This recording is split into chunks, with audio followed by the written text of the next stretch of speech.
Friends, आज हम mutton curry बनाते हैं। इसे बनाना बहुत ही आसान है। यहाँ पे मैंने प्रेशर कुकर लिया है जिसमें मैंने 5 टेबलस्पून ऑयल डाला है। ऑयल को हमें अच्छे से गर्म करना है। ऑयल हमारा गर्म हो गया है। अब हम इसमें प्याज शामिल करते हैं। ऑयल हमारा गर्म हो चुका था, मैंने इसमें प्याज शामिल कर दिए हैं। यहाँ पर मैंने 3 प्याज लिए थे जो मैंने पतले स्लाइसेस में कट किए हैं। इसमें मैंने नमक डाला। नमक का अपने टेस्ट के हिसाब से डाल सकते हैं। नमक से प्याज का पानी जो होता है वो रिलीज होता है। हमें इसे ज्यादा नहीं भुनना है, बस थोड़ा सा ही भुनना है, कलर चेंज होने तक। अब मैं इसमें 5, 6, 7 गार्लिक क्लोव्स ऐड करूंगी। आपके पास अगर गार्लिक पेस्ट है तो आप वो भी ऐड कर सकते हैं। अब हम इसमें गरम मसाले ऐड करते हैं। 1 टीस्पून जीरा, 3 छोटी इलायची, 2 बड़ी इलायची, 4 लौंग, 5 से 8 काली मिर्च के दाने।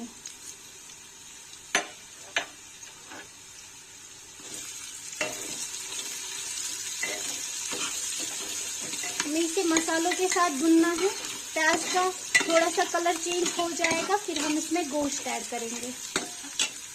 देखिए, प्याज का कलर चेंज हो गया है। अब हम इसमें गोश्त शामिल करते हैं।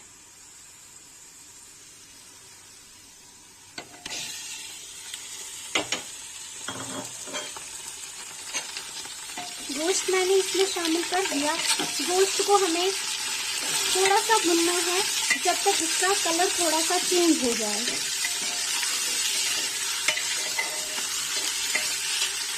देखिए, गोश्त का कलर चेंज हो गया है। अब हम इसमें मसाले ऐड करते हैं।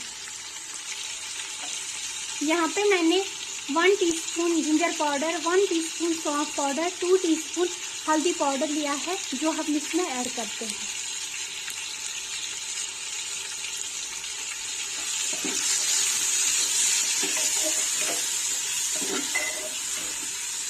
हमें मसालों को अच्छे से मिक्स करना है।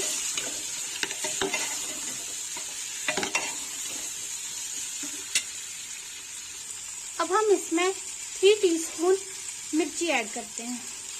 मिर्ची आप अपने टेस्ट के हिसाब से ऐड कर सकते हैं। अब हम मीट को मसालों के साथ अच्छे से भूनते हैं। अब हम इसमें 1 कप पानी ऐड कर देते हैं। पानी ऐड करने के बाद हमें इसे फिर से भूनना है जब तक ये पानी इसका ड्राई हो जाए। आप देख सकते हैं पानी हमारा ड्राई हो गया है, ऑयल भी ऊपर आ गया है, मसाले गोश्त के साथ अच्छे से मिल गए हैं। अब मैं इसमें 700 ml पानी ऐड करती हूँ। अब हम इसे 1 उबाल आने तक ऐसे ही पकाएंगे और 1 उबाल आने के बाद ढक के पकाएंगे। मैंने यहाँ पर 700 ml पानी का इस्तेमाल किया है। आप अपने गोश्त की क्वालिटी को देखकर पानी कम ज्यादा कर सकते हैं। आपको पानी इतना डालना है जिसमें आपका गोश्त अच्छे से गल जाए। गोश्त में अच्छे से उबाल आ गया है।